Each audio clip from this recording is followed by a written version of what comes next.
Hey Bruins, and welcome back to our Wellness While We Wait series. I'm Joe Mankowski from the Department of Fitness and Recreation. And if you're new to the series, just a reminder, just to let you know, this is a collaboration between a bunch of our wellness practitioners on campus. We're trying to provide some wellness tips in order to help the members of our Belmont community prioritize practicing different dimensions of wellness while we wait for life to get back to normal.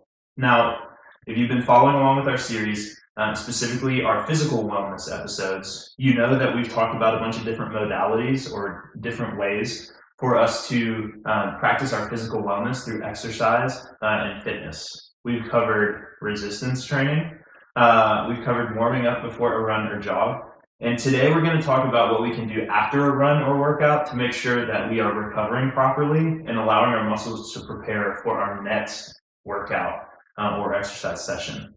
So, if you guessed by the props in the room, today we're going to be talking about foam rolling. Now, a lot of people have heard of foam rolling and maybe even tried it, but we're going to dive really deeply into the correct way to do it to make sure that we are really performing this awesome recovery modality the right way.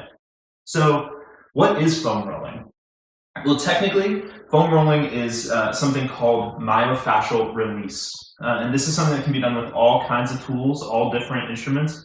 So it doesn't just have to be a foam roller. And it affects the body in a pretty cool, but also super fitness nerd kind of way. So I won't dive too deeply into it, but we'll just go like 6 inches deep. So to sum up how this works, think about your body and the muscles within your body as a sausage link. Now, I know that sounds kind of weird, so just roll with me here. It's going to make sense. So if you don't know, a sausage link is basically ground up meat inside a casing of some kind.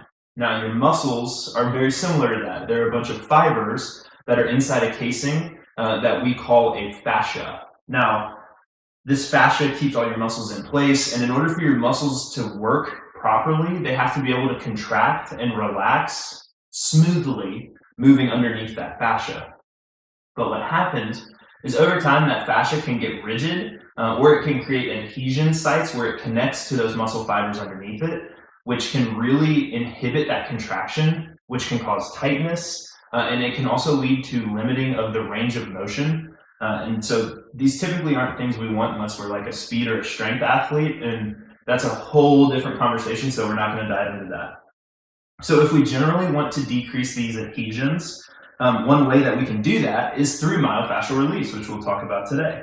And what's really cool, and a side note, because I am a total word nerd, we can kind of really guess that that's exactly what this means because we think about the prefix myo here, and it means that we are going to be releasing the fascia or the sheath that surrounds our muscles, because myo means of muscle or relating to muscle. So total tangent, but just had to share that with you. And so how do we really do this? How do we release the fascia, and how do we release those adhesion points? It's really simple. All we need to do is apply pressure, and we need to do that for a certain amount of time. That's all it takes, pressure and time. So with that in mind, I want to show you two things. I want to share with you two things that will help you implement this modality into your workout routine. The first one is what this practically looks like, and also what it doesn't look like. So I want to make sure you understand how to do it safely and properly. The second one is a website that we're going to link in the description that is an awesome resource for all kinds of videos and tutorials about how to do what we're talking about in more detail and how to do it safely, which is most important of all. So let's put that script down and let's look a little bit at what myofascial release actually looks like. Now, I'm betting that you've probably seen somebody try and do foam rolling, and when you've seen it, they've probably done something like this. They'll get on a foam roller, probably with their calves or their hamstrings, and they just kind of go back and forth super quickly. Remember, the two things we need are pressure and time. We had a good bit of pressure, but we weren't getting a lot of time under that pressure, and so that's not really what we want to do. So if you feel tempted to try it that way, don't. Save your effort and do it this way instead.